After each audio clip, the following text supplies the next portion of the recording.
empezamos. Pero partamos nomás, ¿por cierto? Cuando ustedes digan nomás y le damos. Bien, estamos muy contentos de estar aquí con Felipe Rabanal. Muchas gracias, Felipe, por recibirnos. Un gusto recibirlo, encantadísimo.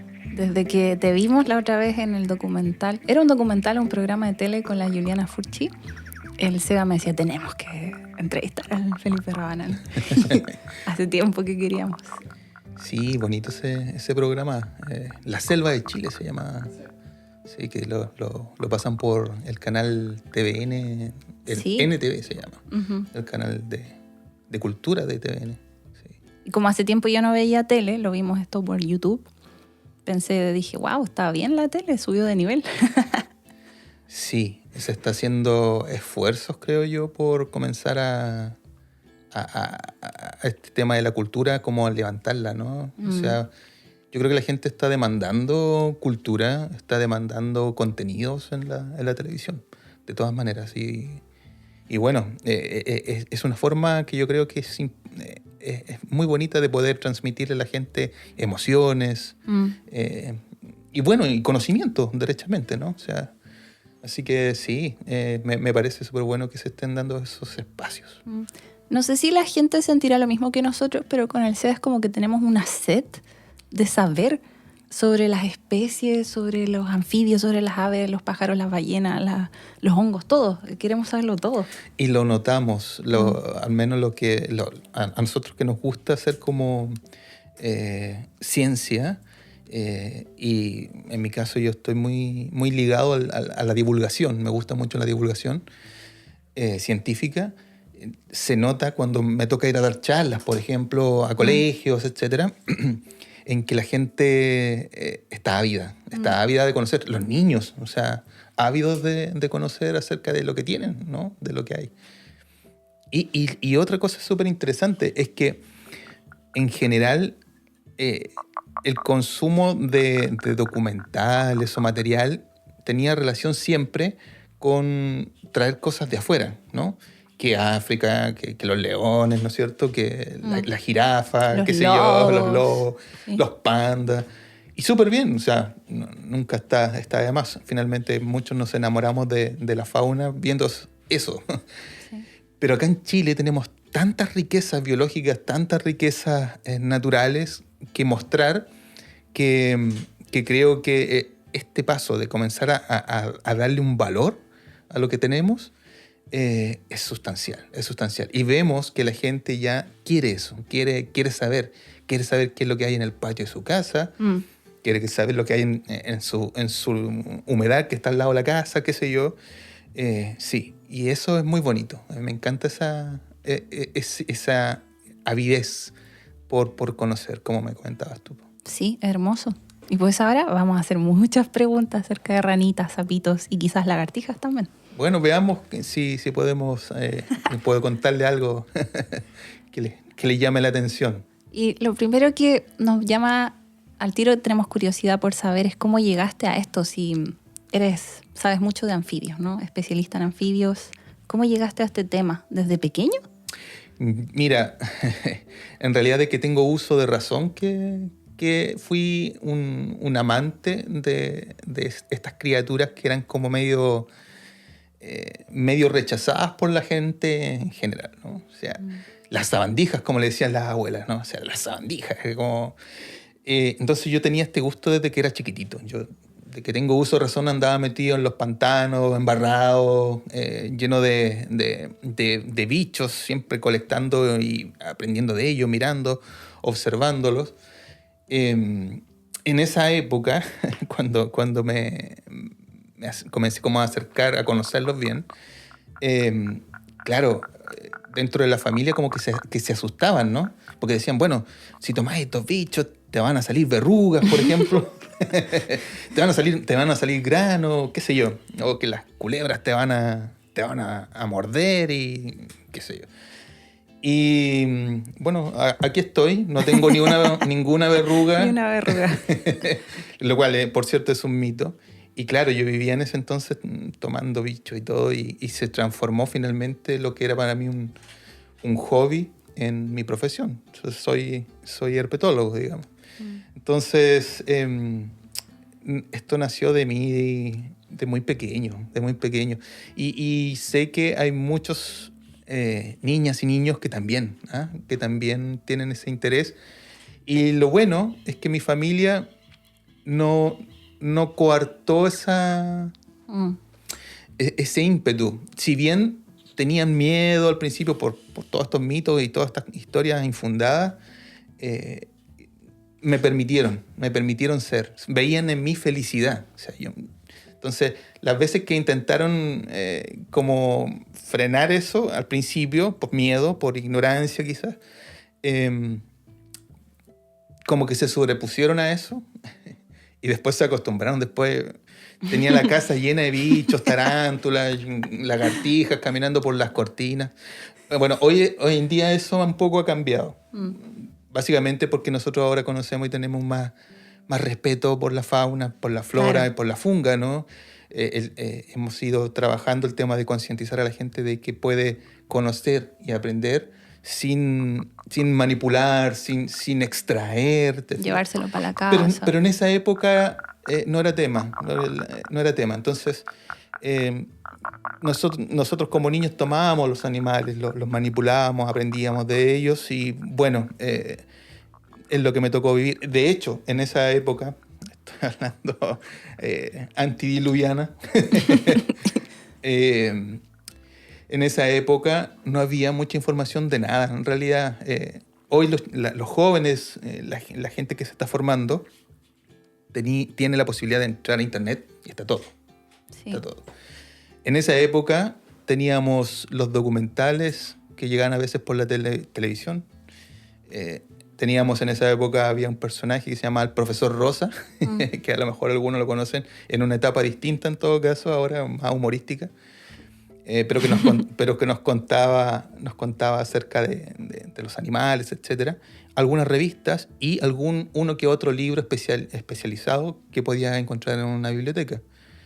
No tenías dónde formarte, ¿no? Entonces, yo básicamente, bueno, mirando, tocando, observando, iba aprendiendo. Era mi forma de... No tenía dónde... Tampoco tenía mentores, no había profesores que supieran mucho. Mi familia tenía historias, pero no tenía conocimiento. Pero aún así había un ímpetu, y ese ímpetu se transformó en mi profesión. Aquí estoy. ¿Y tenías la posibilidad de estudiar, por ejemplo, quizás no existe la carrera herpetología, ¿no? Pero zoología, biología o algo por ahí? No, o sea, es que la carrera herpetología no existe en Chile, ¿ya? No es una carrera... O sea, yo me denomino herpetólogo porque me he especializado en estudiar, anfibios, en este caso. Bueno, quizás vale la pena mencionar qué es herpetología, porque claro, para muchos suena como a herpe, ¿no? Sí. Como que estos granos, ¿no? que salen... Entonces, no viene de herpe. No soy especialista en herpes, sino que herpetología viene de la palabra griega herpeton, que son o se traduce literal como los que se arrastran, ¿ya? Los animales que se arrastran. Y logos, bueno, es el estudio, ¿no? Logos. En este caso sería entonces el estudio de los animales que se arrastran, ¿no? Herpetología. Y por lo tanto yo soy herpetólogo no porque yo haya estudiado una carrera de herpetología. Yo, de hecho, mi cartón, digamos, es zoólogo, ¿no? Mi posgrado es en zoología, pero me adentré en el mundo de los anfibios y todos mis trabajos y todas las cosas, las investigaciones que he hecho son en torno a ellos. Por lo tanto, me autodenomino herpetólogo. Claro. Y más que herpetólogo, incluso, si quieres ir como más a lo fino, batracólogo, porque trabajo más con anfibios que con reptiles. ¿Ya? La herpetología incluye, como disciplina de la zoología, incluye por una parte a los reptiles y a los anfibios, ¿no? Como que los mete todos dentro de un mismo saco, a pesar de que... Son bastante distintos, ¿no? Es que es una unión, digamos, un conjunto que se hizo de forma artificial, ¿no? Sí. No es que los reptiles y los anfibios tengan ancestros comunes, digamos. Entonces, es como muy artificial la forma. Pero claro, porque estamos hablando de que el término viene de muy atrás y claro, la forma en que se reunían los grupos era mirándolos básicamente, ¿no? Y Claro. encontrando algunas características que parecen comunes. Si tú miras una salamandra, que es un anfibio, que se parece mucho a una lagartija, bueno, como que entra dentro de un mismo saco, ¿no? Sí. Además que todo, como son animales que arrastran la guatita, bueno, ya, herpetozoos. Claro, Todo- y no se todo- parecían a los insectos, entonces dijeron, ya Ya, son... claro, son este grupo, ¿no? Y esa es la razón del por qué pero yo, claro, como soy herpetólogo, pero que trabaja con anfibios, más bien soy batracólogo, de batracios, que son las ranas y los sapos, ¿no? O sapólogos, ranólogos. Sapólogo, el ranólogo, de hecho, me gusta ese término. Soy un ranólogo, un sapólogo. Aprovecho al tiro de preguntarte cuál es la diferencia entre los sapos y las ranas. Ay, esa pregunta Es la típica pregunta, pero... pero probablemente la pregunta más... sí, es recurrente, casi, yo diría que en el 99.9% de las charlas que he dado se Sale la pregunta, que parece básica, pero y que uno esperaría responder de una forma súper simple o rápida, y no lo es tanto. ¿Por qué? Porque, claro, o sea, hay hartas formas en que la gente ha dicho que una rana es tal cosa y un sapo es tal cosa. Por ejemplo, se decía que la rana eran las hembras, por ejemplo, y los sapos los machos. Falso, eso no es así. Hay ranas hembras, ranas machos, sapos hembras y sapos machos. Pero, ¿a qué responde este tema? Tanto el término rana como el término sapo desde el punto de vista del lenguaje es un término práctico que nos permite hacer a grandes rasgos una distinción entre dos grupos o entre grupos. Se suele decir que los sapos son como más terrestres, ¿no? Y que a razón de aquello tienen las patas más caminantes en vez de saltadoras, son rechonchos, gordos, verrugosos, tienen la piel más seca y tienen la capacidad como de soportar la desecación en el tiempo mucho mayor que las ranas, que son mucho más ligadas al agua, son más acuáticas, etc. Tienen las patas palmeadas con membranas entre los dedos, etc. Esa es como la distinción clásica que la gente hace. O sea, si tú vas a un colegio y te preguntan, generalmente incluso los herpetólogos tratan de hacer esa distinción porque es como lo más simple, ¿no? Sí. Como, ya, vamos a hacer esta distinción. Entonces, el problema es que esa distinción no es muy científica, ¿no? No es muy científica, porque hay rasgos que están bajo este concepto atribuidos a los sapos que aparecen en las ranas, en algunas especies de ranas, y otros rasgos que son atribuidos a las ranas que aparecen en los sapos. Se comienza a difuminar esa definición. ¿Ya? Pero, poniendo la pelota en el suelo una vez más, hay un grupo en particular de anfibios a los que se les llama sapos, y que son, que podríamos decir los sapos verdaderos, que pertenecen a un género de ranas, ¿no? que se llama bufónide, son los bufónidos. A esa familia de anfibios anuros se les conoce como los sapos verdaderos. Y efectivamente, muchos de estos, de las especies de esta familia tienen esas características que te mencionaba de los sapos. Son más rechonchos y verrugosos, etc. Pero no todos. Ahí está el problema. No todos. Hay excepciones. Hay excepciones. Sí. Como todo en biología.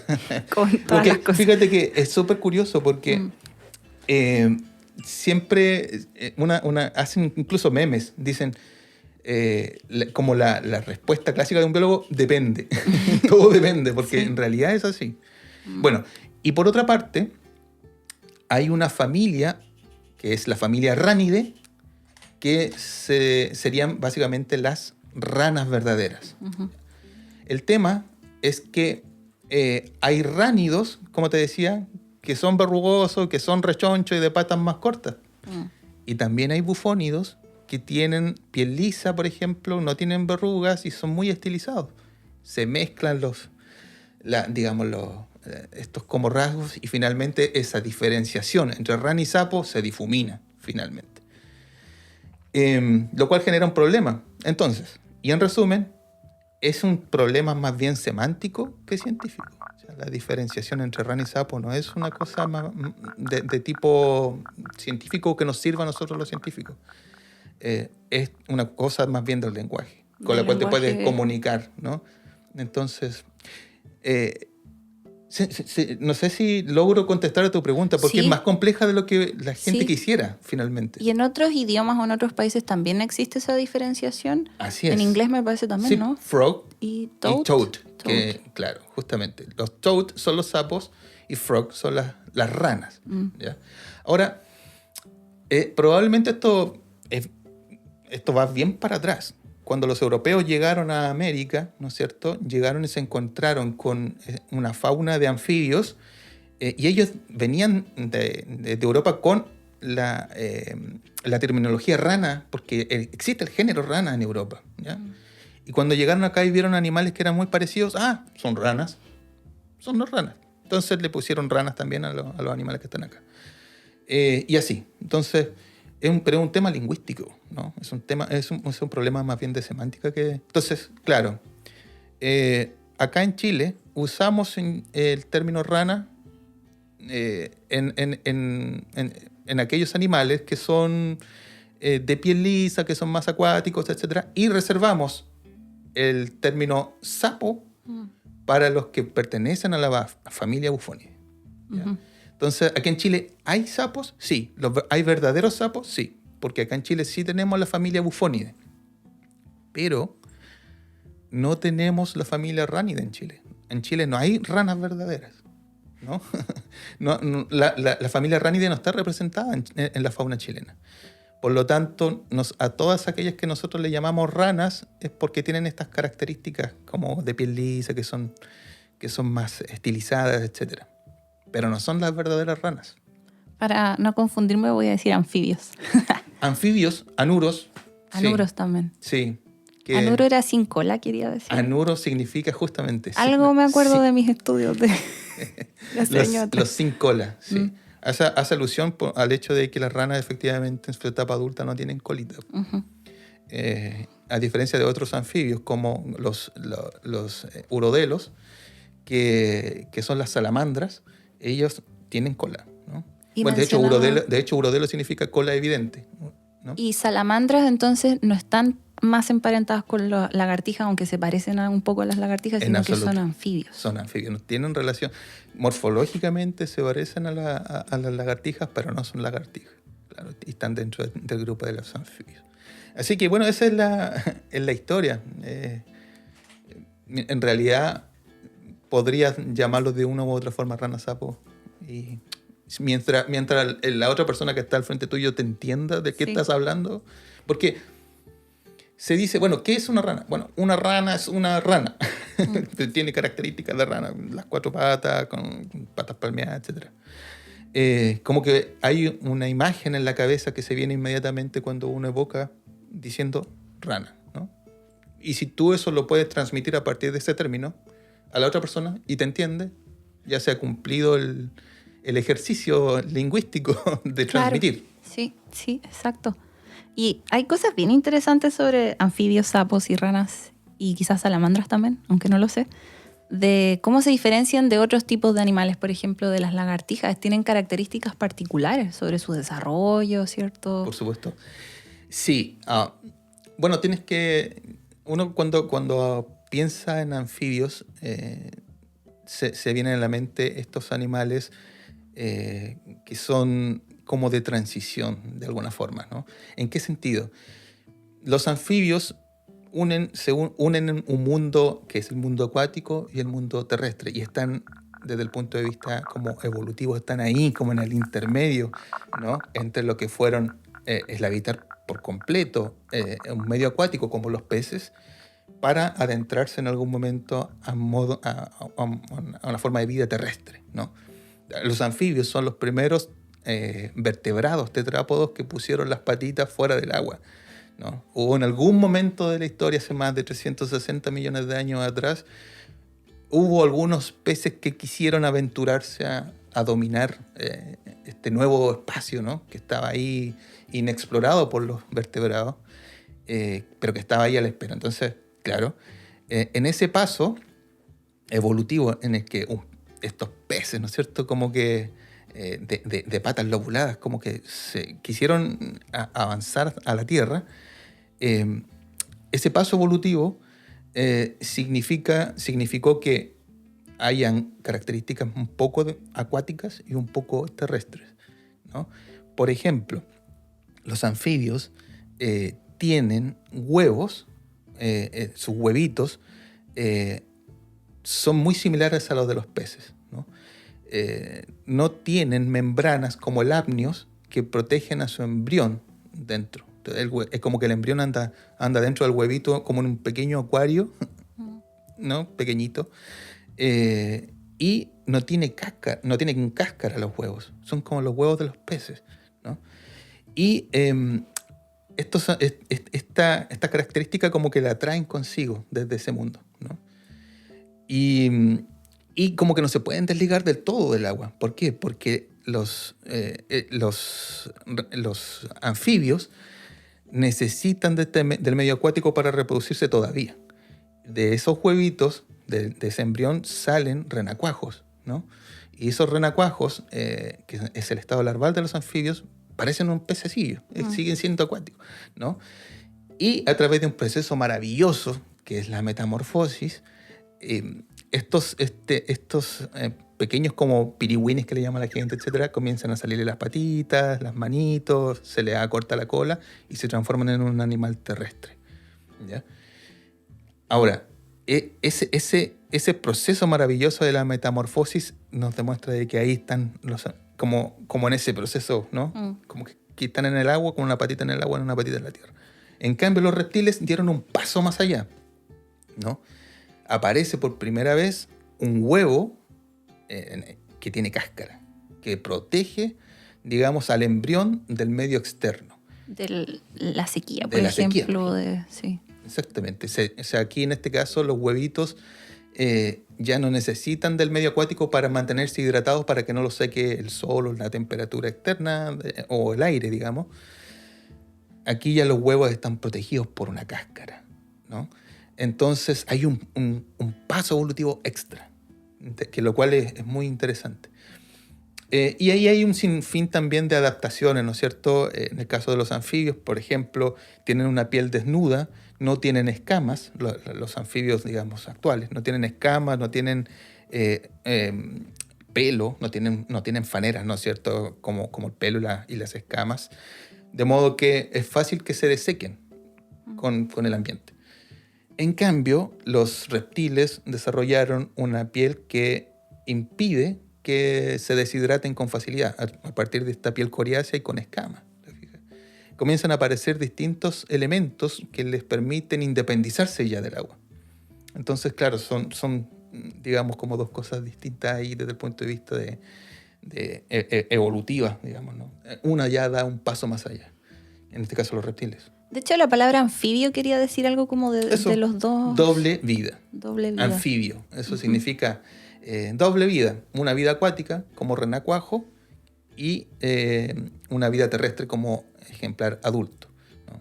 Anfibio. Doble vida. Es muy interesante. Y el origen, quizás esto se me ocurrió ahora, fue hace muchos millones de años, ¿no? De los anfibios. Hace 360 millones de años los anfibios aparecieron y pusieron sus patitas en la tierra. Para contextualizar, eso fue anterior a lo que conocemos como los dinosaurios. O sea, de hecho los dinosaurios todavía ni se imaginaban, no parecían, ¿no? Por supuesto que no.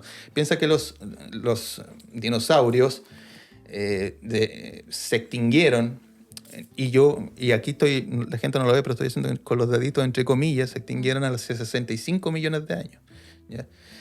Pero los anfibios ya habían aparecido hace 360 millones de años atrás, muy atrás. Y eran los primeros vertebrados que pisaron la Tierra. Entonces, ¿y por qué hice entre comillas el tema de los dinosaurios? Porque, bueno, las investigaciones actuales demuestran de que una importante cantidad de dinosaurios sobreviven hasta la época actual. De hecho, las aves son los actuales dinosaurios. O sea, vienen del linaje de los dinosaurios, ¿no? O sea, uno ve un pollo caminando y en realidad es probablemente, si tú los miras bien, podría estar viendo cómo caminaba un dinosaurio en el pasado, ¿no? Si tú miras una avestruz corriendo, miren una avestruz corriendo y después miren alguna película o alguna representación de cómo corrían, no sé, estos dinosaurios. No sé si vieron alguna vez Jurassic Park, aparecen los raptores o los gallimimus, son iguales. O sea, en el fondo las aves son los descendientes de los dinosaurios. Por lo tanto, no es que se hayan extinguido todos los dinosaurios. El cocodrilo también creo que era... Bueno, los cocodrilos son antiquísimos también y también son parientes, sí, sin duda. Entonces, eso es muy... Y lo que pasa, claro, que finalmente uno comienza a hacer todo este tema de juntar lo que se conocen como clados, ¿no? Y de hecho las aves caen dentro del grupo de los reptiles, ¿no? Deberían formar un mismo grupo. Nosotros separamos las aves de los reptiles por un tema más bien clásico de cómo nosotros separamos los grupos. Pero los reptiles y las aves deberían juntarse o estar dentro de un mismo grupo, aunque ante nuestros ojos parezcan totalmente distintos, pero pertenecen al mismo grupo. O sea, son más cercanos que los anfibios con los reptiles, por ejemplo. Claro, son grupos distintos, justamente. Sí. O sea, el linaje de las aves y los reptiles deberían estar dentro de un mismo grupo y son justamente ellos más cercanos entre sí que con los anfibios, totalmente, que son un linaje aparte.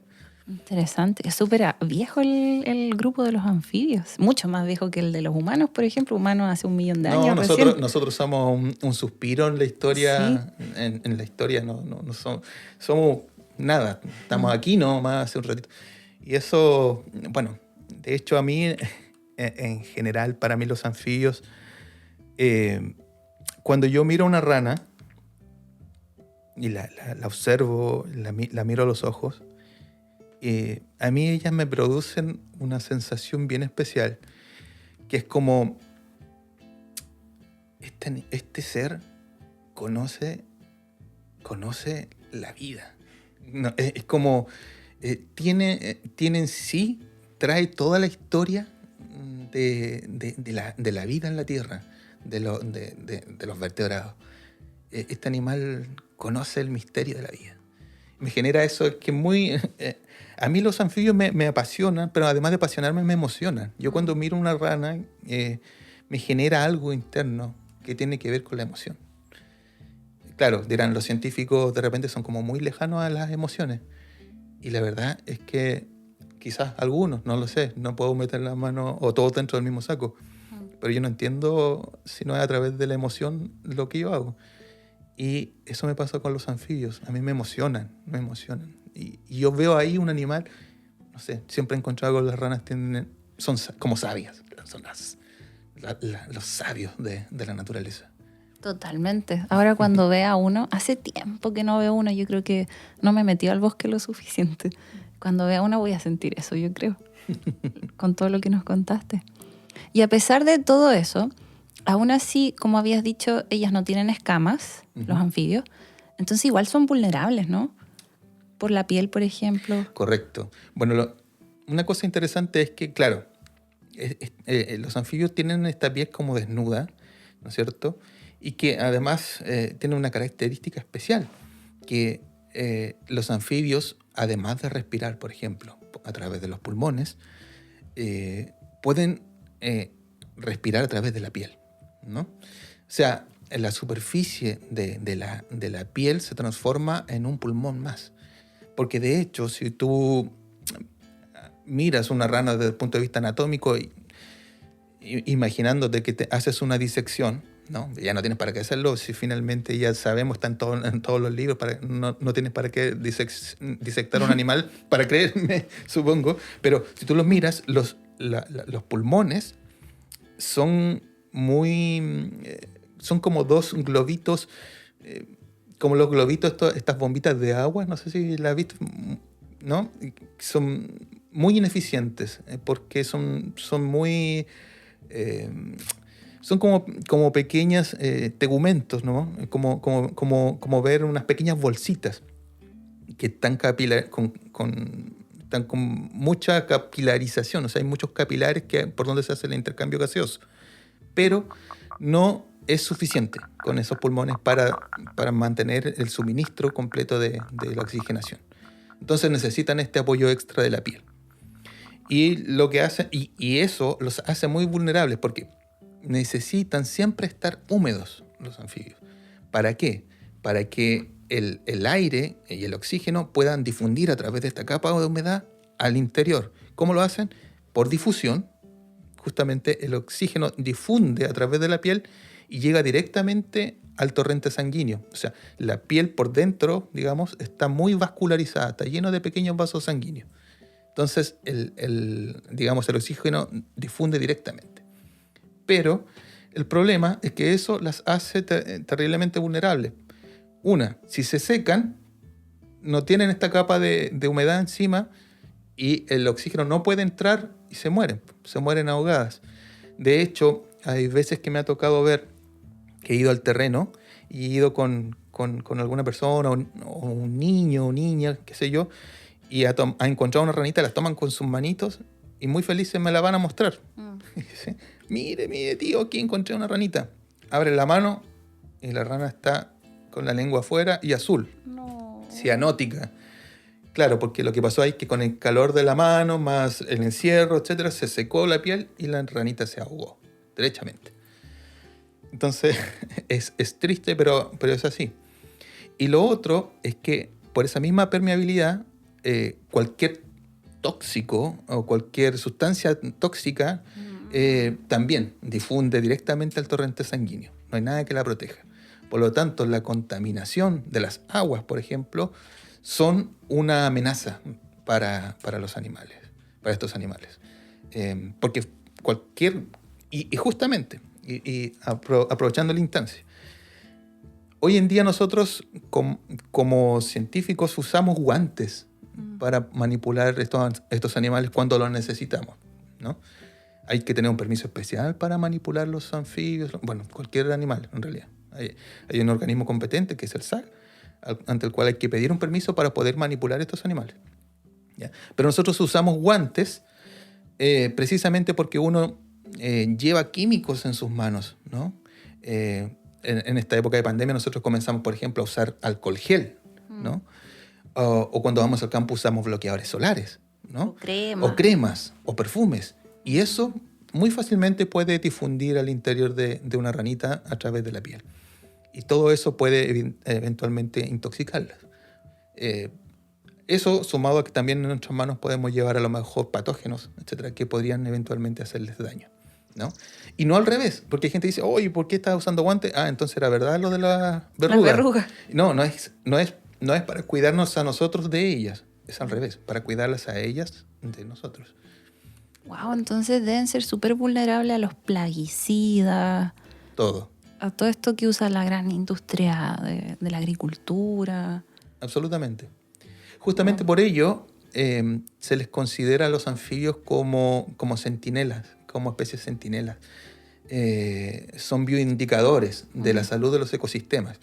Si en un lugar donde habitualmente habían ranas, de un momento a otro desaparecen, eso puede encendernos a nosotros las alarmas. Algo está sucediendo acá. Quizás hay contaminación que nosotros a lo mejor no estamos viendo, pero está sucediendo. A lo mejor afloró alguna enfermedad, hay alguna enfermedad emergente en el momento. Entonces, como que estos animales, por su gran sensibilidad, son como los primeros como alarmas. Uh-huh. El aviso de emergencia. El aviso de emergencia. Lo que pasó aquí en Valdivia, recuerdo hace unos años, ¿cierto? Con una gran empresa de celulosa, que se intoxicaron y murieron varios cisnes de cuello negro. Me imagino que los anfibios también estuvieron súper afectados. Es que los animales, estos animales siempre, ante cualquier evento que tenga que ver con contaminación, van a presentar algún grado de digamos, defecto, o sea, se van a ver afectados, ¿no? Y claro, probablemente salió lo más bullado fue que se morían los cisnes porque son unos que son más carismáticos y la gente como que les pone más atención, son más grandes también, es como más impactante verlo.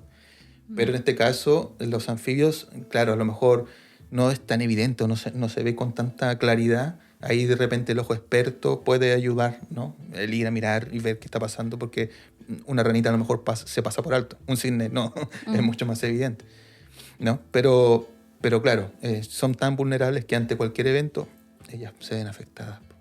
Es complejo. Y al tiro lo que uno piensa es que como dependen del agua, ¿no? Sí. La sequía igual los afecta, ¿no? En toda la zona central. Por supuesto. Pero ahí suceden cosas interesantes porque estos animales tienen sus misterios también.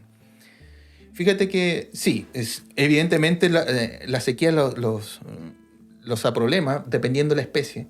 Hay lagunas que se han secado por completo y hay anfibios anuros de esa zona.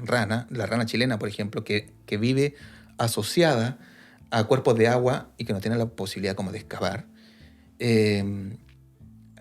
Bueno, se seca la laguna y las ranas mueren, ¿no? Salvo algunas que quedan por ahí escondidas en algún lugar donde quede algún poquito de agua, qué sé yo, o humedad. Pero han habido casos de sequías en la zona norte, digamos, zonas desérticas, donde dejó de llover por mucho tiempo y donde habían sapos, ¿no? Sapos, volviendo al tema anterior, de la familia Bufonidae, los verdaderos sapos, ¿ya? Sapos rechonchos, y que desaparecían. Y desaparecían por años. No hay sapos. Chuta, nosotros nos preguntábamos, tengo colegas que trabajan con sapos. Oye, bueno, ¿y los sapos, la cuestión? ¿Qué pasó con ellos? ¿Habrán desaparecido? Y resulta que de repente llueve y aparecen, y reaparecen. Por y arte de salen, como por arte de magia, salen de las quebradas y se ponen a poner, valga la redundancia, a poner huevos y aprovechan ese instante y es como una explosión de estos animales. Entonces, claro, pensando en los ancestros nuestros, esto lo tienen que haber visto como, claro, magia. O sea, estos animales mágicos que de repente aparecen. Y claro, nosotros no sabemos bien cómo funciona el mecanismo. Aparentemente estos animales en tiempos adversos se entierran hasta encontrar algún lugar húmedo y ahí quedan en estado de latencia incluso por muchos años. No lo hemos podido estudiar porque esta cuestión pasa en zonas medio difíciles. No tenemos los recursos tampoco a veces para poder llegar y hacer estudios de años, ¿no? Pero, claro, pues sucede esta cosa de, bueno, ¿y qué pasó aquí? ¿Cómo sucedió? Y están ahí. Entonces, dependiendo de la especie, en algunos casos tienen mecanismos para sobrevivir, otros no. Hay algunas especies que sí son muy dependientes del agua y a ellas les toca más fea, digamos, la situación. Claro, bueno, si llevan tantos cientos de miles de años en la Tierra, viviendo tantos catástrofes. Es que eso es justamente lo que tú estás diciendo. Por eso yo te digo, yo cuando los veo digo, ellos conocen el misterio de la vida, o sea, tienen la respuesta para todo, o sea, participar de partida porque les cayó un meteorito encima y aquí están.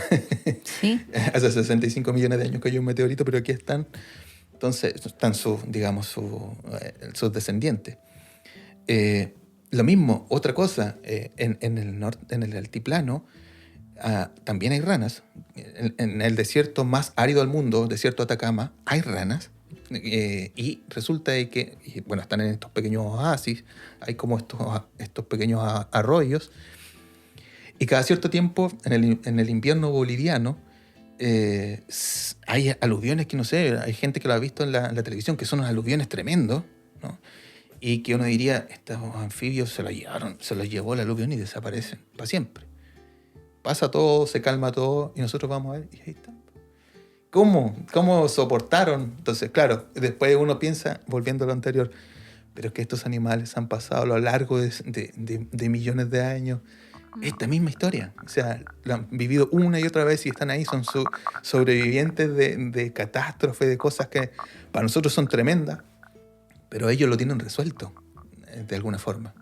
Y eso es lo Interesante. maravilloso de poder estudiar. Nos faltan tantas cosas por saber, no tenemos idea de muchas cosas Sí, por todavía. lo que decías de que quizás están en estado de latencia. Claro, el tema es cómo, el mecanismo, cómo lo hacen. Almacén.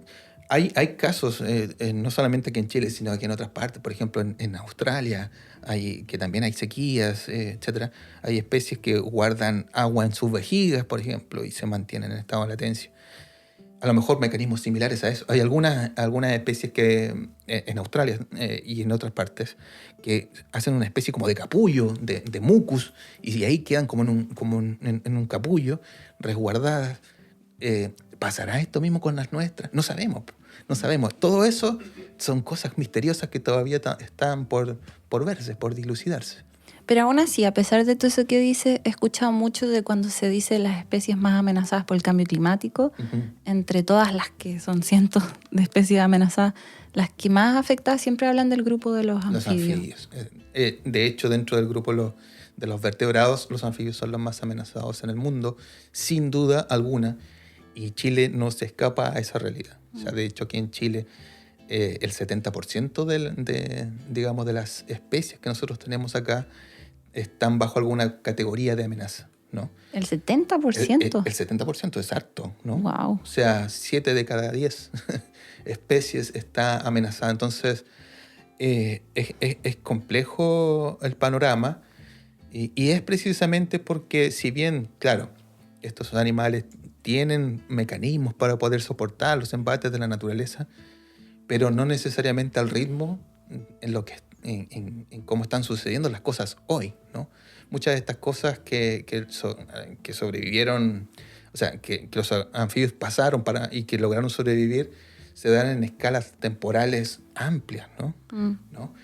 Pero sucede que ahora todo este tema del cambio climático ha ido en una aceleración constante y muy rápido todo. Entonces los tiempos en los que las especies son capaces de adaptarse a estos cambios no alcanzan. Entonces nosotros estamos depredando sus bosques, los bosques donde viven, en los humedales, y simplemente no, o sea, una rana, por muy sobreviviente de catástrofes naturales, no va a poder soportar la presión de una pala mecánica encima, ¿no?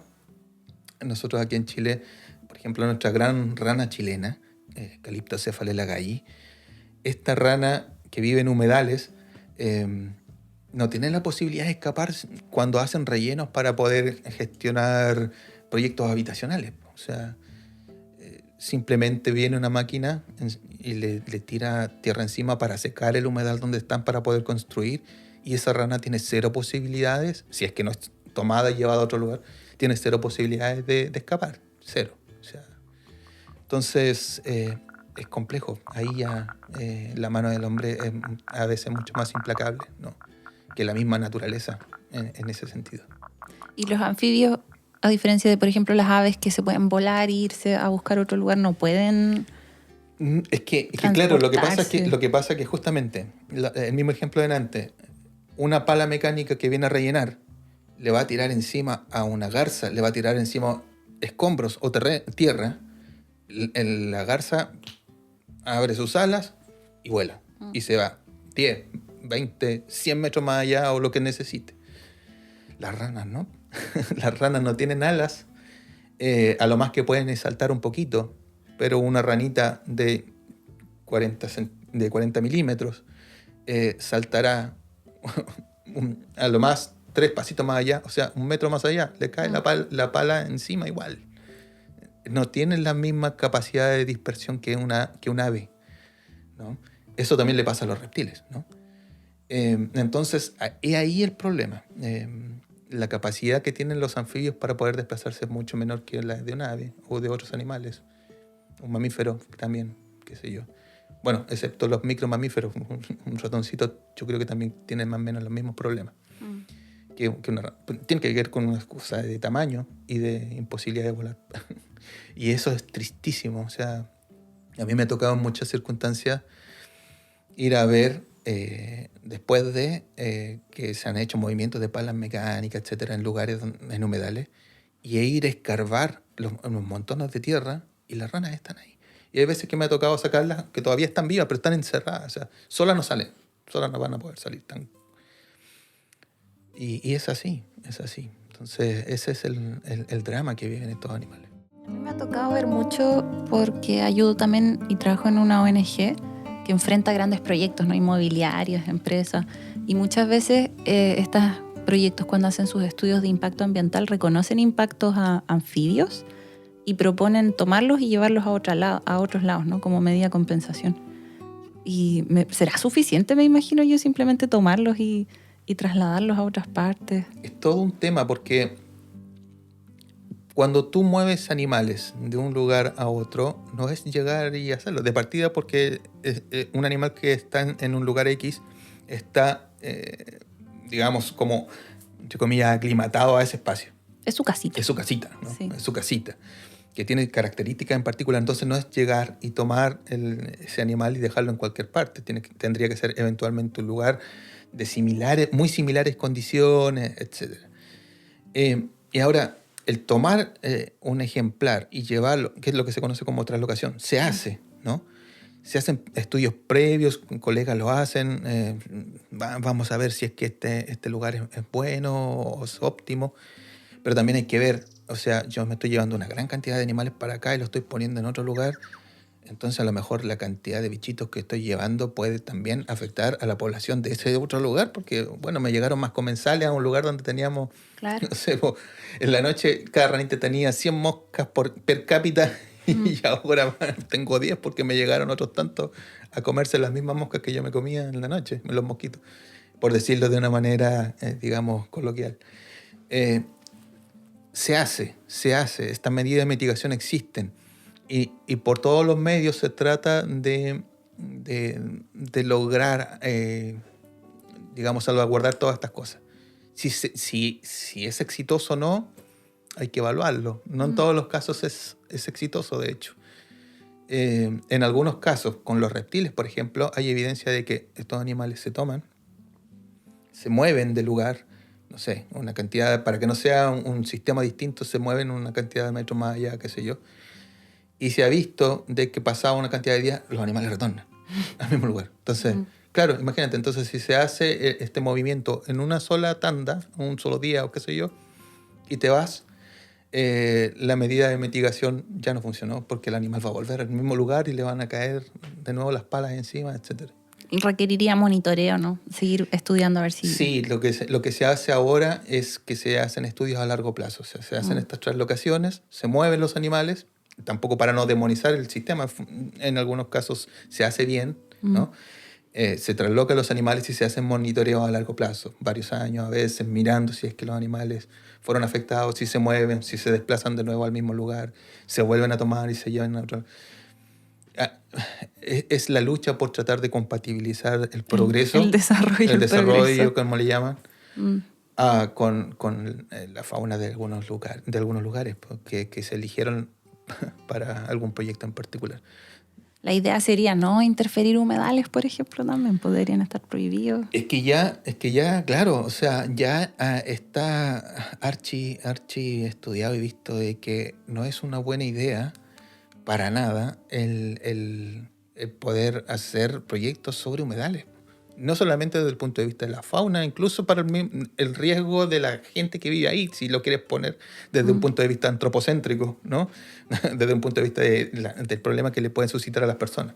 De partida porque una persona que vive encima de un relleno que se hizo en un humedal, esa casa a mí como que me da un poco de susto. Con cualquier temblor o terremoto en un país sísmico como el nuestro, probablemente se les va a venir abajo porque el suelo es un relleno en un humedal, ¿no? Eso pasó en Estados Unidos, que se cayó todo un edificio porque se estaban armando arriba de humedales. Por supuesto. O sea, en muchos lugares... bueno, y aquí en Chile también ha de suceder. Todas las casas que están sobre humedales en un terremoto eventualmente se caen. Bueno, eso desde el punto de vista del hombre. Pero desde el punto de vista digamos, del humedal mismo y de todo lo que soporta el humedal, desde animales, plantas, todo un sistema, ¿no? Y todos los servicios ecosistémicos que están asociados, es una muy mala idea rellenarlo, ¿no? Los humedales son reservorios de de una gran cantidad de especies.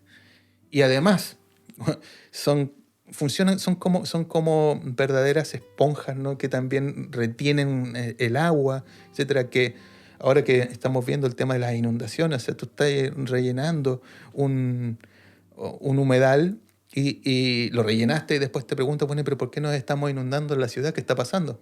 Bueno, pues si rellenaste un humedal La esponja que teníamos. y tu casa está encima de eso. Entonces, O llevando el problema que tenemos en Pucón y Villarrica, el lago entero contaminado por exceso de nutrientes. por supuesto. Eso se podría, no sé, compensar o evitar un poco si tuviéramos bien las riberas y los humedales. Exactamente. Que filtrarían los contaminantes. Correcto, tal cual. Entonces, por ahí va el tema. Es que hay ciertas cosas que, creo yo, no se pueden compensar, y creo que eso lo escuché decir a Juliana Furchi hablando de los hongos en los bosques. Decía, hay ciertas cosas que no se pueden Y que hay compensar. cosas que no se pueden compensar y estoy absolutamente de acuerdo. Absolutamente de acuerdo. Y hay que ver porque hay un grave problema que nosotros tenemos en Chile, que quizás es importante de manifestarlo aquí. Hay gente que está escuchando y ojalá que también lo estén escuchando autoridades, etc. Nosotros en Chile no conocemos o no tenemos todo el conocimiento necesario de la base, digamos, de la historia natural o la historia de vida de los organismos que tenemos aquí en Chile. De partida, no conocemos lo que te comentaba delante con respecto a estos animales que desaparecen. No conocemos cómo funcionan. Por lo tanto, hay muchas especies de las que no se sabe básicamente nada, o muy poco, ¿no? Y eso va en medio de la especie. O sea, hay algunas especies, no sabemos cómo son sus huevos, no sabemos dónde ponen, en qué tiempo ponen sus huevos, no sabemos cómo se desarrollan sus renacuajos, etc. Por lo tanto, malamente vamos a poder generar mitigaciones que involucren a estas especies en algún momento si se desea hacer un proyecto sobre el lugar donde viven, porque no sabemos nada de su biología. ¿Cómo enfrentamos la situación? Entonces, claro, de repente, no sé, se nos ocurre en algún lugar, en un río, poner una central de paso eléctrica. Y resulta que en ese río o arroyo vive una rana que pone sus huevos de tal forma, pero no lo sabemos, etc. ¿Cómo vamos a generar los planes de mitigación para no afectar a esa rana si no sabemos cómo es su biología? Y eso es súper problemático. Aquí en Chile no tenemos la base de muchos de este conocimiento. Nosotros, en nuestro país, lo que pasó o lo que ha sucedido es que se ha puesto mucho dinero, mucho recurso en lo que se conoce como ciencia aplicada, ¿no? En ciencia que tiene algún beneficio directo, pero de historia natural, nada, pues no hay muchos recursos para eso. Y pasan estas cosas. ¿Cómo enfrentamos todas estas problemáticas si no conocemos? Es el conocimiento base, ¿no? Claro. Claro, nosotros nos pusimos a la vanguardia hay colegas científicos que están a la vanguardia en ciencia acá, a la par con Europa, con Estados Unidos, con China, qué sé yo, con todos toda esta ciencia, digamos, del primer mundo, como le quieran llamar tú, ¿no? Y para ellos hay recursos y está bien, ¿no? Y está muy bien. No quiero con esto decir, oye, quítenle la plata a esto. No. Está perfecto y está muy bien. Pero resulta que nosotros nos pusimos a la vanguardia y tratamos en algún momento de equipararnos al estándar científico en el mundo, pero saltándonos ciertos pasos. Sí. Nosotros, claro, cuando los europeos vinieron a estudiar, cuando llegó Darwin acá, cuando llegaron todos estos prominentes científicos naturalistas a estudiar qué es lo que había acá, ya tenían resuelto más o menos qué es lo que tenían en Europa, qué tenían por allá, ¿no es cierto? Llegaron acá, hicieron algunos estudios, grandes estudios que hasta los días de hoy permanecen, y hubo una cantidad de científicos locales que siguieron esos pasos, pero probablemente no ha sido todavía suficiente, todavía nos falta mucho por conocer, ¿no? Mis próceres, nuestros próceres han hecho un gran esfuerzo por sacar adelante todos estos temas, pero todavía nos falta, ¿no? Y es porque básicamente pasamos de tener este pequeño bagaje de conocimiento a tratar de inmediatamente ya equipararnos a los estándares internacionales. Y nos saltamos un pedazo, todavía nos faltaba mucho, ¿no? Entonces, cuando tú desarrollas un edificio, ¿no es cierto?, y quieres hacer los últimos pisos y ponerle piscina y todo el tema, pero si no están bien los fundamentos, digamos, la base, bueno, ese edificio está cojo, está ahí, está mal. Y eso es un problema que ocurre aquí en ciencia. Lamentablemente, no tenemos recursos o no se nos dan muchos recursos, no hay muchas instancias para postular, para saber estas cosas que te estoy comentando. Y muchos de los trabajos que, en mi caso personal, por ejemplo, y de muchos otros colegas, ¿no?, tenemos que sacar plata de nuestro bolsillo para poder estudiar cosas que nos interesan y que parecen de perogrullo, pero que no se saben. Lo que te comentaba, los huevitos, ¿y dónde? ¿Y cómo? Claro, a lo mejor un tecnócrata o una persona digamos, va a decir, ¿a quién le importa una rana? Claro. ¿A quién le importa un huevo de la rana o el renacuajo? ¿A quién le importa? Hay cosas más importantes. Bueno, pero cuando ese mismo personaje quiere poner una represa, bueno, ahora ¿cómo lo hacemos? ¿Cómo lo ¿Cómo lo hacemos? Resulta que ambiental? este animal está aquí. ¿Qué hacemos con eso? ¿Cuál es la vocación de Chile? ¿Proteger o no proteger? ¿Qué vamos a hacer? Si la vocación chilena efectivamente es la de proteger nuestros recursos naturales, entonces ya necesitamos saber, conocer esto. Entonces, yo no estoy pidiendo que le quiten plata a los científicos de vanguardia en estos temas, digamos, a nivel internacional. Lo que estoy diciendo es que, por favor, también se inyecte recursos para poder hacer este tipo de estudios. No puede ser que nosotros tengamos que poner de nuestro bolsillo para poder conocer esta base que le va a servir. Que sirve para el país. Le va a servir a la institución, a las instituciones, al organismo y a los privados, y a todos les va a servir para poder tomar las mejores decisiones. ¿No? Y para las futuras generaciones. Y por supuesto para las futuras generaciones. Ese es el asunto. Entonces un llamado, por favor, inyecten recursos. Eso siempre se dice, pues ciencia recibe muy pocos recursos. Sí. Ciencia recibe pocos recursos y dentro de la ciencia los que hacemos estudios en historia natural, menos todavía. No hay plata para historia natural. Es como, no, pues esas cuestiones las estudiaba Claudio Gay, las estudiaba, qué sé yo, Miguel Che, o las estudiaba, qué sé yo, Darwin, qué sé yo. Eso ya pasó. No pasó. Está tan vigente y tan necesario hoy en día también. Claro, porque es la base, como tú decías. Claro. Y si no tenemos la base, no podemos avanzar. No podemos tomar buenas decisiones. Ese es el tema.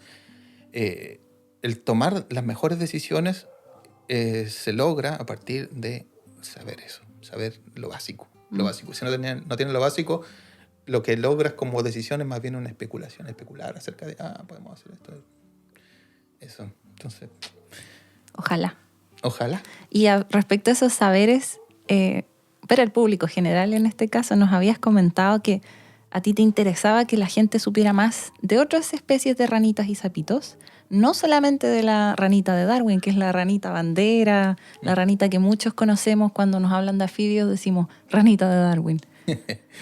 ¿Qué otras especies nos puedes mencionar, por ejemplo, que a ti te fascinen? Bueno, debo transparentar de que cuando nosotros estábamos planeando justamente con ustedes este tema, me preguntaron por la ranita de Darwin. Entonces, a razón de ello, y no quiero que quede en la idea de la gente de que yo tengo algo en contra de la ranita de Darwin. Al contrario. Yo encuentro que la ranita de Darwin es una especie maravillosa. Bueno, de partida, porque como es una especie que tiene características muy especiales desde el punto de vista, no solamente porque son bellas, ¿no? Si tú las miras, la ranita de Darwin parece una hojita, es muy delicada, tiene una naricita, así es como un pinocho, ¿no? Como una naricita puntuda, parece una hojita, es muy delicada, es bella. A nivel del mundial se conoce el caso de la rana de Darwin como la única especie que el macho se embaraza, ¿no? Dentro de los anfibios sanuros. se embaraza, el macho se traga los huevos después de haberlos fecundado, ¿no es cierto? Y los renacuajos de esta especie ya no se desarrollan en el agua como otros anfibios en forma general, sino que los renacuajos se desarrollan al interior de un saco vocal, un saco dentro de la boca del macho, y salen por la boca transformadas en ranitas ya adultas. O sea, Wow. en ranitas juveniles, digamos, ¿no? Entonces, ese caso, que es el único en el mundo, lo conocen en China, lo conocen en Europa, en Asia, es la ranita de Darwin. Por eso mismo, de alguna forma, la ranita de Darwin se transforma en un panda. Es como nuestro panda, ¿no? De las ranas. Y esta ranita también ha ayudado de alguna forma como a proteger otras, como en el efecto paraguas, ¿no? O sea, protegemos a esta y los ambientes donde vive esta ranita y así se protegen otras. Ahora bien, finalmente también terminé hablando de la ranita de Darwin porque igual, Es que es muy interesante es que lo que contaste. son muy interesantes las ranitas de Darwin, son una maravilla. Pero claro, como pasa con el panda, que se lleva toda la atención de la gente y muchos recursos también, hay otras especies que no aparecen tan carismáticas o que son desconocidas por la gente, que como pasan desapercibidas, como yo no te conozco, no te protejo, no te amo, porque nosotros protegemos y cuidamos lo que conocemos. De otra forma no se puede, ¿no? Entonces, claro, yo estoy como en esa cruzada de, sí, la ranita de Darwin es maravillosa. Hay gente que está haciendo trabajos maravillosos. El Zoológico Nacional está haciendo cría ex situ de la ranita de Darwin, también en la Universidad de Concepción. Están haciendo cría ex situ. Cría ex situ significa que se tomaron algunos individuos y se está tratando de reproducir para poder después estos ejemplares que nacen en cautiverio poder repoblar algunos lugares donde están ¿Porque está desaparecidos. amenazada la Sí, ranita? claro, sí, pues está en peligro, es un animal que está amenazado en su existencia, digamos. Y con su amenaza, imagínate, se pierde esta única especie que tiene esta característica y se pierde todo, digamos, una información que es parte de ese linaje, digamos, de la ranita y que desaparece y ya Que no hay hasta ahora más. no se conoce en otra especie. No se conoce en esos términos en otra especie. ¿Ya? Porque también hubo también una especie que también se tragaba las crías, digamos, que era una especie que vivía en Australia, pero era distinta. Su nombre científico es Reobatrachus silus. Se comía, pero literalmente se comía los huevos. Los huevos no quedaban en un saco vocal, sino que los huevitos pasaban directamente al estómago. Y era muy interesante porque, no se sabía cómo funcionaba el mecanismo, porque si entra al estómago y los jugos gástricos nos deshacen los No los huevos y digiere. no los digiere, etc. Bueno, lo interesante es que a partir de esos estudios se logró dar con una sustancia que era liberada al interior digamos, de este sistema, que inhibía la producción de los jugos gástricos, ¿ya? Que podía digerir las ranitas, ¿no? Entonces, a partir de esa sustancia se obtuvo, se analizó y se obtuvo esta sustancia, y a partir de ello se hicieron medicamentos que estaban, de hecho, que sirvieron para personas que tenían problemas con secreción de jugo gástrico excesiva, los que tenían úlceras, sí. ¿no? Y que se conoce como ranitidina, ¿no? ¿A qué le suena ranitidina? A rana, ranitidina. Bueno, entonces, claro, para que también vean que los anfibios han servido para conocer digamos, o generar fármacos, etc. ¿no? Y esa especie se desapareció en los 80 y se sabe ya a esta altura que derechamente se extinguió, ¿no? En Australia. En Australia, sí. Entonces esa especie ya no se ha vuelto a ver desde, como te digo, desde los 80, principios de los 80. Entonces a esta altura del partido se considera como una especie extinta. Y no queremos que eso ocurra con la rana de Darwin. Entonces, claro. Bueno, pero sí, contestando a tu pregunta de otras especies, sí, hay un montón de especies interesantes. Aquí en Chile tenemos varias cosas bonitas. Por ejemplo, ¿cuántas especies de anfibios hay en Chile? En Chile nosotros en la actualidad tenemos descritas 58 especies. ¿No? Las que se conocen. Lo que Sí. pasa es que sí, mira, de hecho si tú vas a las fuentes, en algún momento puedes encontrar que habían 60, 61, 62, ahora bajamos a 58. Lo que pasa es que los científicos somos bien inquietos. Y como somos bien inquietos, No se deciden nunca. Claro, entonces, justamente. No, es que estamos constantemente revisándolo todo, una y otra vez, revisando, Sí. ¿no? Y volviendo a someter a prueba. Esa es la gracia de la ciencia, ¿no? Que estamos constantemente sometiendo a prueba lo que nosotros consideramos como una respuesta que es provisoria, ¿no? Entonces, Claro, lo que uno cree que sabe, claro, después se descubre que claro, no era tan así. nosotros tenemos y damos respuestas que son consideradas a partir de la evidencia como provisorias hasta que se diga lo contrario, hasta que aparezca evidencia diferente. Entonces, nosotros con las ranas estamos constantemente reacomodándolas. Hay veces que dos especies se consideran finalmente que se consideran como distintas. A partir de algunos análisis moleculares, por ejemplo, se determinó que sí, no eran distintas, son la misma cosa. Y esas dos especies ahora forman una sola especie. Entonces, claro, pasamos de 60 y tantas especies a 58 porque algunas de esas especies se fundieron en una, digamos, y quedando la que estaba la más antigua descrita, ¿no? Como válida. Y la otra pasa a ser sinonimizada, se conoce como, o sinonimia de la más antigua. Por eso es que varía el número entonces dependiendo de la fuente. La más actualizada es que nosotros tenemos 58 especies válidas hasta ahora. Y de esas, ahí ocurre como con otros, por ejemplo, ocurre con las plantas, nos han dicho con hongos, que Con hay todo. un alto grado de endemismo en Chile, ¿no? Sí, nosotros también tenemos ranas endémicas. El 40%, cerca del 40% son endémicos. O sea, eso significa que existen en nuestro país y en ninguna otra parte del mundo. Ahora, ese número de endemismo se ha ido moviendo precisamente en función de esto que te comentaba, de que las especies, algunas, claro, bajó un poco nuestro nivel de endemismo, que en algún momento alcanzó cerca del 60%, etcétera. Pero resulta que después con este tema de los avances de los estudios moleculares, resulta que algunas ranas que vivían aquí en Chile, que las considerábamos como endémicas de acá, en realidad eran compartidas con Argentina, Claro. por ejemplo. Sí. Entonces la misma rana que está en Argentina era la misma rana que está acá, entonces bueno, ahí baja un poco el nivel de endemismo. Pero sigue siendo importante el número, o sea, de ranas endémicas, sin duda. Y encontramos en todo tipo de ecosistemas, o sea, me refiero a, tú decías que habían en el norte, en la zona central, en el sur, Sí, en todos sí, lados. sí tenemos especies endémicas justamente en todos lados. En el altiplano tenemos los famosos telmatobius. Bueno, yo digo famosos por dentro. A lo mejor nunca nadie escucha. Súper famoso. Yo digo los famosos telmatobius, nunca nadie los escuchó afuera. Pero sí, los telmatobius, que son unas ranas que viven en el altiplano, hay algunas de ellas que solo viven en nuestro territorio. Y es más, ocupan un par de arroyos nomás en todo el sistema del altiplano. Entonces son microendémicas, o sea que están ahí nomás en unos lugares muy acotados. Acá también, en la zona sur, por supuesto, nosotros tenemos una rana, la rana chilena, es chilena, de pura cepa. Bien chilena. La Calyptocephalela galli, la rana chilena es endémica de Chile, ¿no?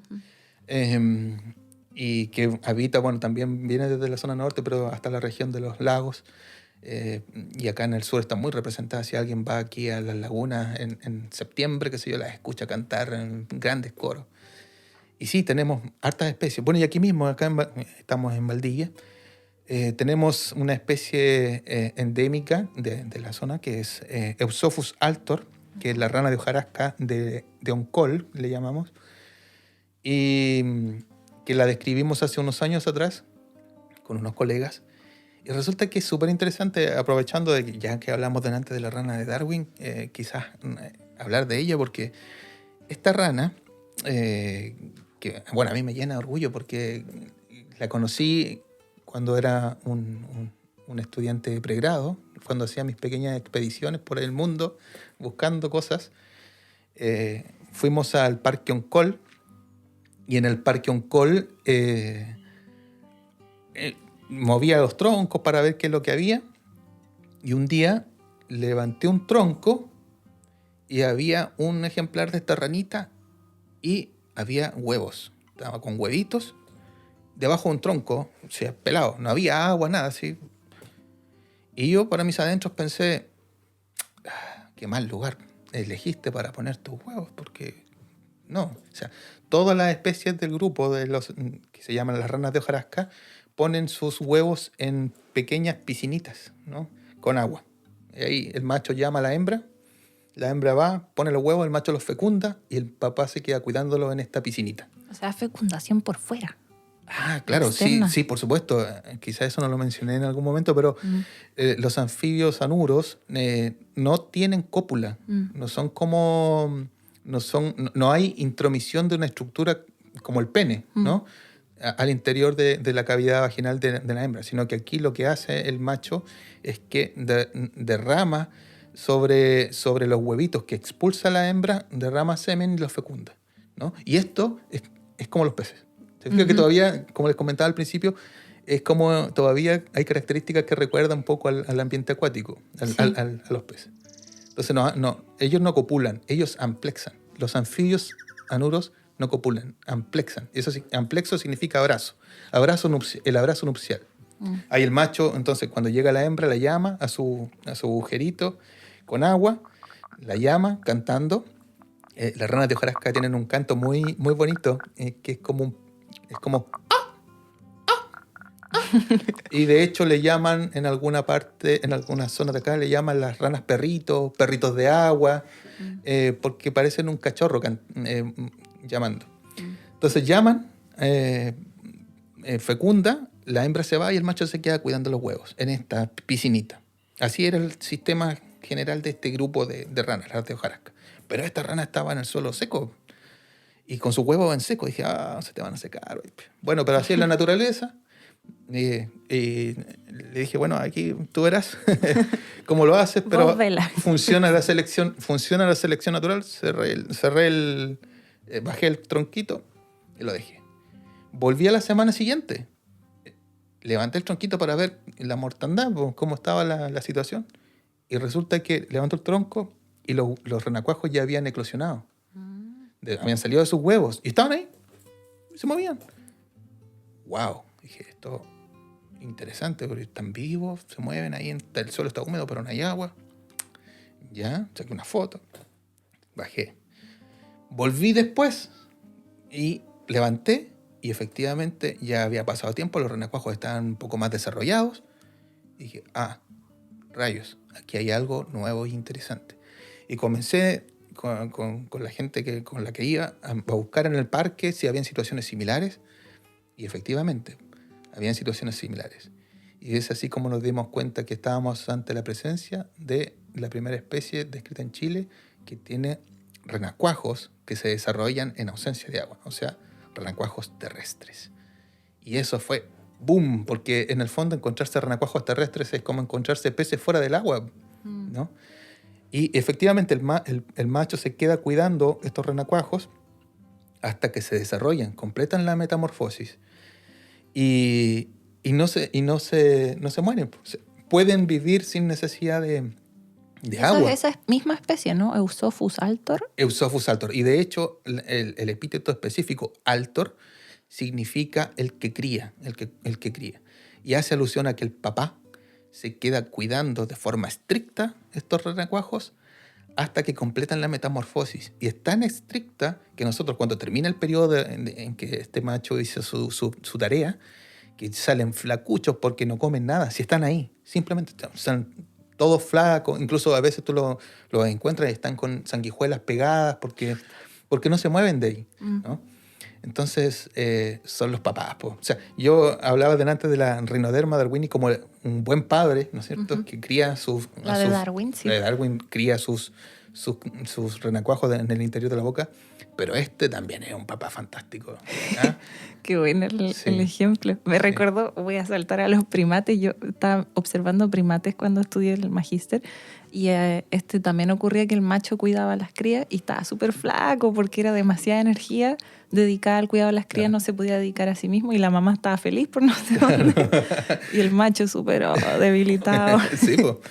Ahora, justamente, y a razón de lo que comentas, dice, a veces estoy dando una charla y dice, oye, la mamá inconsciente que deja a las crías y se va y deja al macho ahí.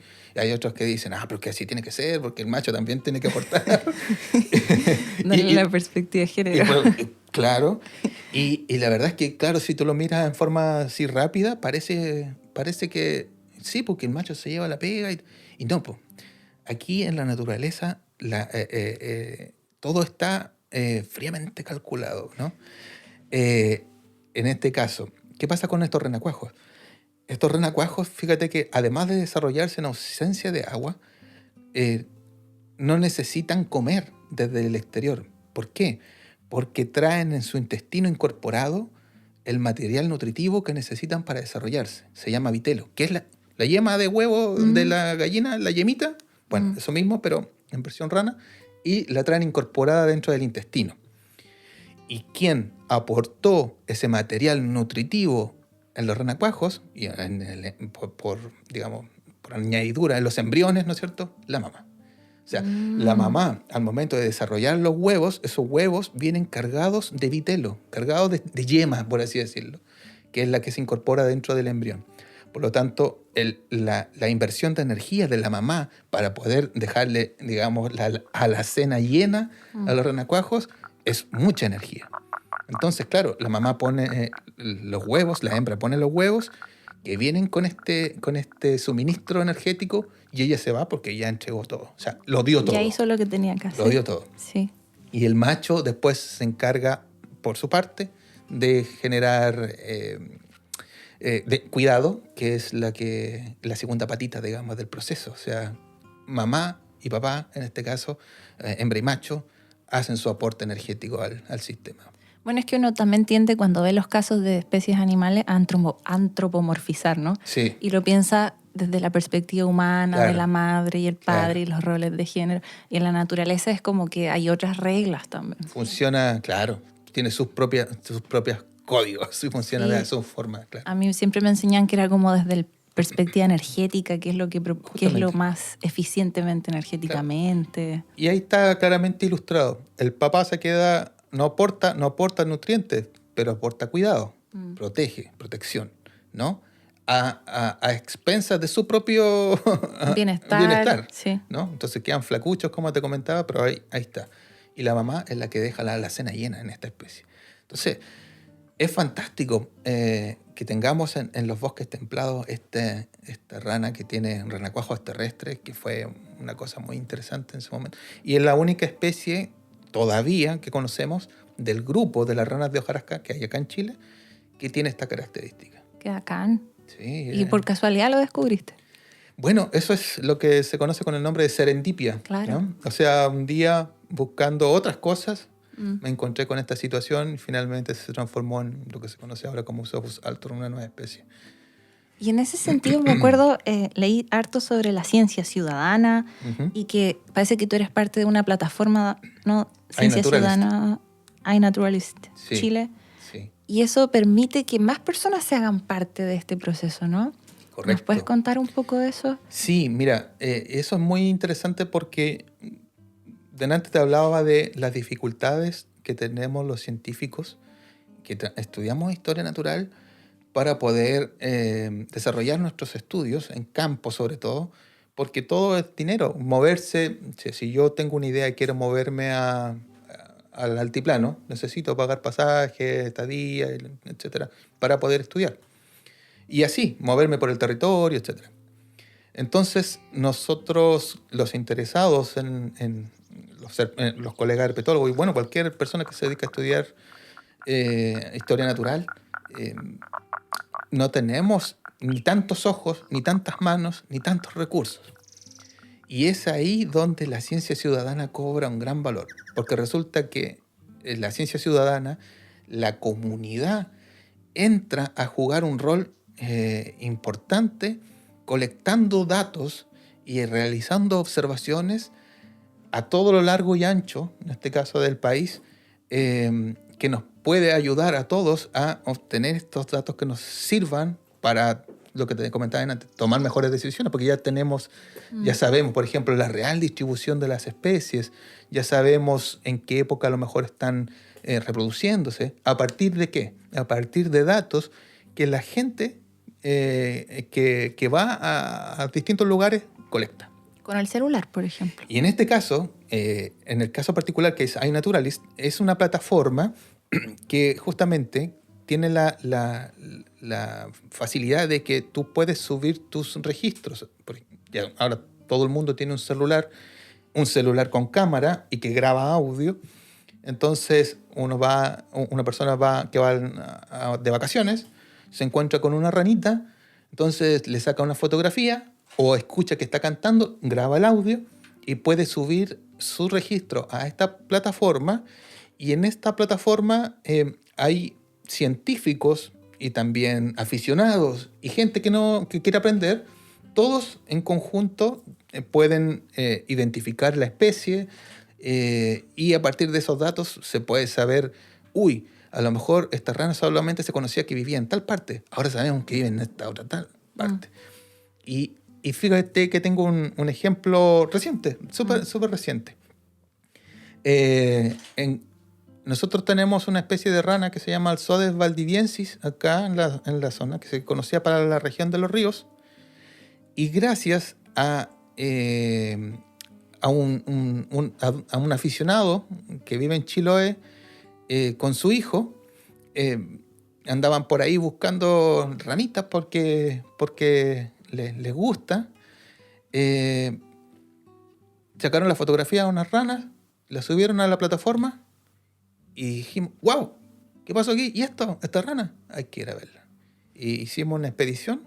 Porque era algo que no se sabía que estaba ahí, ¿no? O sea, claro, de partida no se sabía que estaba ahí.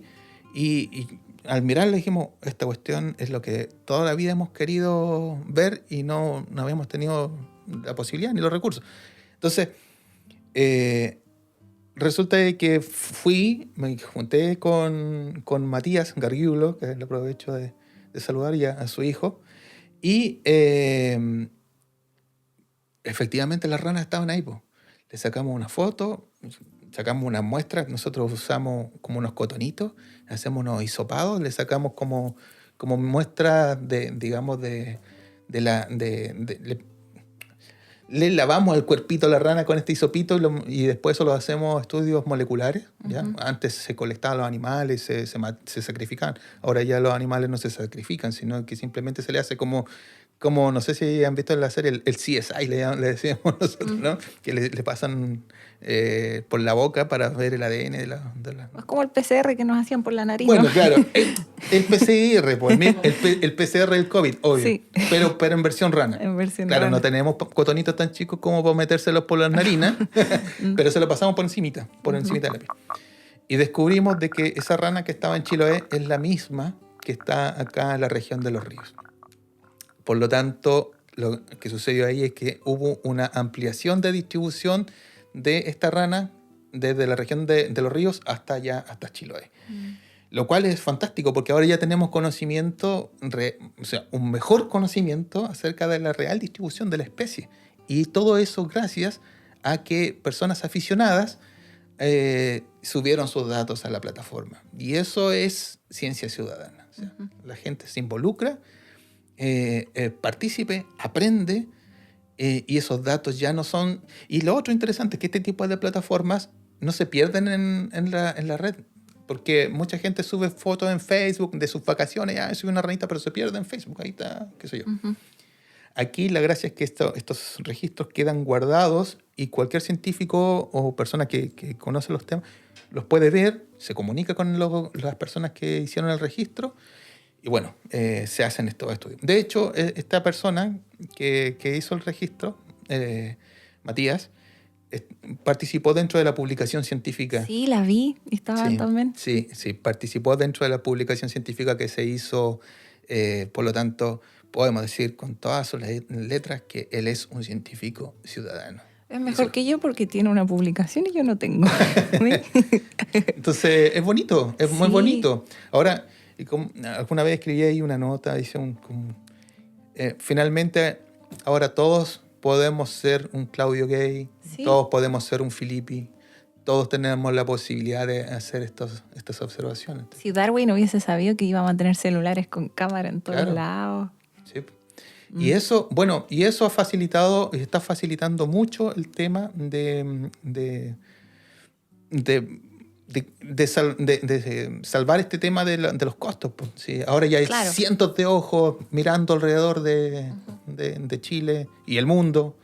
Y eso aplica tanto para anfibios, plantas, hongos, por ejemplo. Es para plantas, anfibios, hongos, lo que tú quieras en realidad. Están todos los grupos, flora, fauna y funga, están representados en Y me la imagino plataforma. que si veo algo, aparte de tomar una foto, quizás tengo que decir en qué lugar, con un Claro, punto GPS. lo que pasa es que el celular generalmente, si tú lo tienes activado, te da la coordenada, ¿no? O sea, es como que por el sistema ya está todo en red, básicamente. Entonces, cuando tú subes al registro, la foto, generalmente, si lo tienes activado en tu celular, sube en el sistema todos los datos.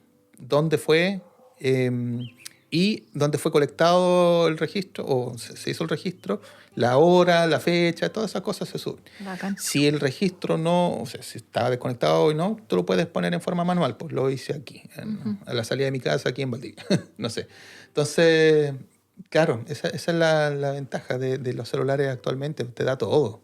Tienen toda la... Y de una simple foto se puede convertir en una publicación Y científica. se puede, claro, como ocurrió en este trabajo que te menciono, y este es un ejemplo puntual con ranas, pero ha pasado con insectos, ha pasado con hongos, etcétera. O sea, es transversal. Y la gente ahora, si hay una cosa en la cual me he volcado, es que en mi carrera es a tratar de que la gente no sienta la ciencia como algo ajeno. Que la ciencia, de partida, es un patrimonio de la humanidad, no de los científicos. O sea, no solo los científicos son dueños del conocimiento, todos tienen derecho, si lo quieren, a acceder a ese conocimiento.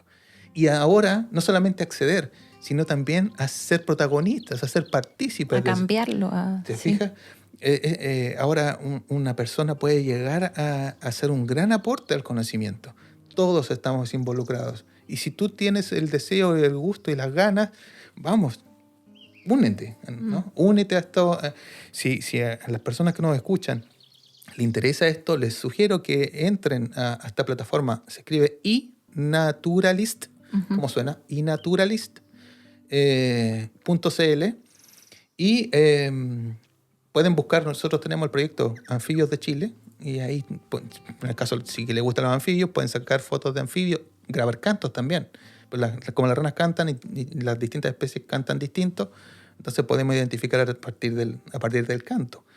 Pero también hongos, flora, insectos, lo que quieran. O sea, súper invitados a que entren a la plataforma. Bacán, vamos a hacerlo con el SEBA y deberíamos estar atentos también con el celular, porque igual nos gusta explorar, a nosotros nos interesa todo, aves especialmente.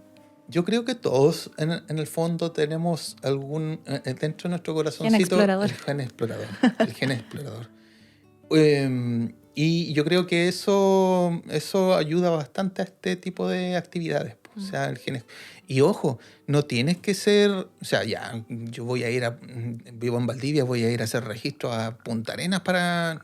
No, hay veces que tú puedes hacer registro afuera de tu casa y ese registro vale, ¿no? Por ejemplo, hay una persona que puede estar escuchando un sapito de 4 ojos que canta fuera de su casa, ¿no? En tal época. Lo graban en audio, porque no lo vio, pero lo grabó en audio, y lo sube a la plataforma. Y sabemos que ese sapito en tal punto estaba cantando en tal fecha.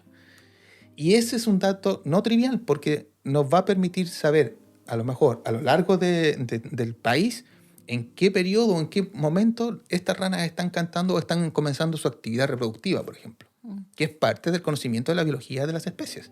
¿Te fijas? Entonces, que tú me grabes algo o registres algo afuera de tu casa, sirve igual, todo sirve, porque todo es información que en conjunto puede llegar a formar un cuerpo que tiene lógica y que es publicable o que es un real aporte al entendimiento de las especies. Bacán. Vamos a dejar en la descripción del episodio vamos a poner el link también a iNaturalist. Sí, por supuesto. Y quizás por último, Felipe, tú eres un apasionado, aparte de por los anfibios, se nota por la divulgación científica, ¿no? Dedicas tiempo a eso, para ti es importante esto, ¿no? Es que tiene relación justamente con lo que te comentaba anteriormente. Yo soy un convencido de que la ciencia, de partida, la ciencia no es lo que la gente piensa que es como una cosa aburrida, ¿no? La ciencia puede ser muy entretenida. Claro, los científicos tenemos como un sistema que puede parecer árido de entender, ¿no? Nosotros cuando hacemos todos estos estudios se van a lo que nosotros les llamamos los papers, ¿no? Que son publicaciones científicas que se hacen en revistas especializadas. Si tú miras un paper, son unas cosas blancas, unas páginas blancas con unos gráficos, una línea, unos puntos y claro, números. Y que generalmente son en inglés, no todas, pero hay una gran cantidad que son en inglés, que alguien mira eso y que no está inmerso en el mundo científico, y qué lata leer esto, aburrido. Pero hay veces que tú estás frente a un paper que se ve latoso, pero la historia que está contada ahí dentro es muy seria y muy cuadrada, pero espectacular, entretenidísima. Sí, es el formato, el fome. Entonces, mi cruzada es justamente hacer ese puente entre la academia o los científicos y la gente. No es que nosotros de alguna manera estemos, no sé, como diciendo que la gente no puede llegar a entender esos trabajos. Sí, con un poco de entrenamiento podrían teóricamente hacerlo, pero creo que un divulgador científico puede ayudar a ponerle una cuota más de estética, si quieres, de emoción, sí. de entretenimiento, de mostrarte que es algo entretenido y es bonito. Lo que te estoy contando es la rana delante de los renacuajos terrestres. Eso en el paper está súper descrito, que los renacuajos tenían vitelo en el intestino, etc. Que no es lo mismo que te diga, y estaban los renacuajos ahí con el intestino amarillo lleno de vitelo y que estaban en el suelo seco. La historia, ¿te fijas? Que es muy bonita. Eso es divulgación científica, que a la gente a lo mejor le hace mucho más sentido que estos trabajos que son tan interesantes, pero que son tan áridos. Y me motiva muchísimo el poder hacer ese link, ese puente. Además porque tengo siempre he tenido una beta como humanista. No sé, sí. Soy científico, tuve formación científica, pero siempre he tenido una formación, o sea, una beta humanista que me ha perseguido toda la vida. Eso te iba a mencionar, que hay muchos científicos que no es porque no quieran, pero no les sale porque están más cómodos dentro del laboratorio, no les gusta mucho la comunicación y expresar lo que... Y está bien porque es lo que se conoce en el medio como los locos encerrados. Sí. El loco encerrado que hace su trabajo en su laboratorio y que está muy cómodo ahí, pero está bien, porque cada uno tiene su impronta. Hay colegas que son pero maestros, son luminarias y son gente, pero son tímidos, por ejemplo. O les cuesta poner en palabras simples algo que es más técnico. Son más técnicos. Y está bien, porque estas personas que se encierran a trabajar son muy productivas y hacen lo que tienen que hacer. Pero vemos otras personas que a lo mejor podemos tomar ese trabajo que esta persona tímida no logró sacar afuera y ni tenía por qué hacerlo tampoco. Y podemos tomar eso y a lo mejor traducirlo a un lenguaje un poco más coloquial y más divertido y que pueda llegar a la gente. Ese es como... Y yo he estado en eso enfocado en este último tiempo. Es como mi deseo. Y por otra parte, como te decía, mi beta humanista me sigue. Lo hago a través de la fotografía, del video. Entonces tengo una productora audiovisual, de hecho, Cloqueten Producciones, que su enfoque es hacer justamente este tipo de trabajos que tienen que ver con la divulgación de la ciencia, la naturaleza y la cultura.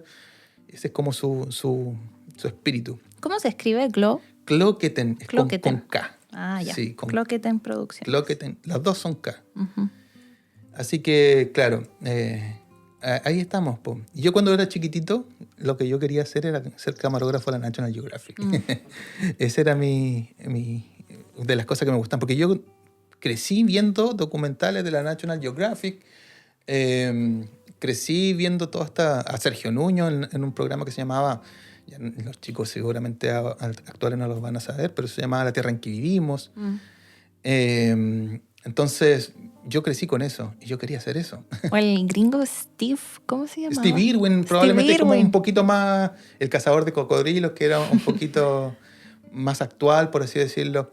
A mí me gustaba un personaje que también de los antiguos que se llamaba Félix Rodríguez de la Fuente, un español que era de estos precursores de documentales de naturaleza, que hablaba así, que era muy interesante, porque él era muy apasionado. O sea, entonces aparece el zorro, aparece el zorro y captura el gazapo y no sé, era como, le ponía mucho ímpetu. Entonces yo crecí con eso.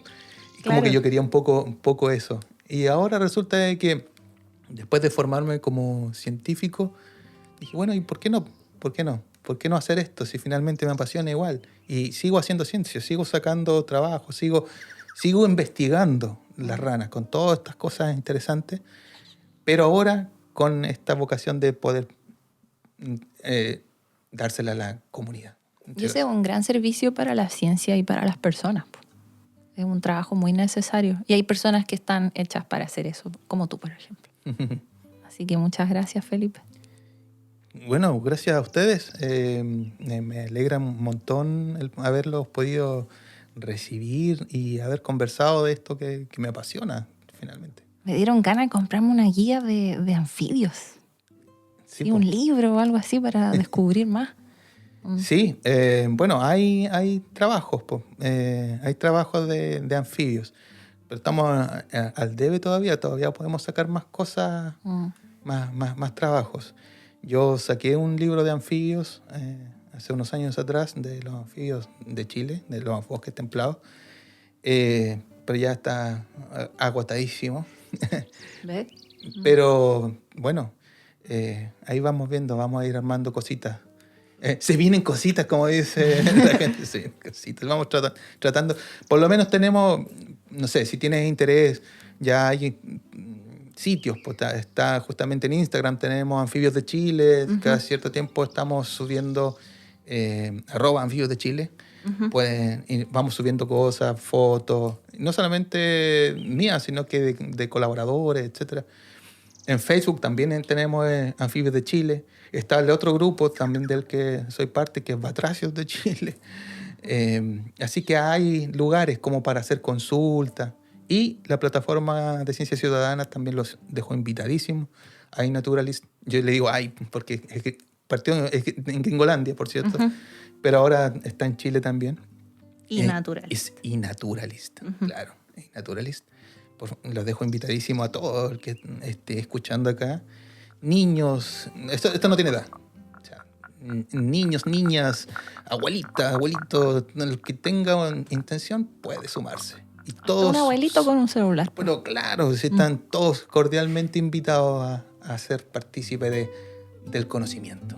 Que entrete. Gracias, Felipe. Un gusto, cuando quieran.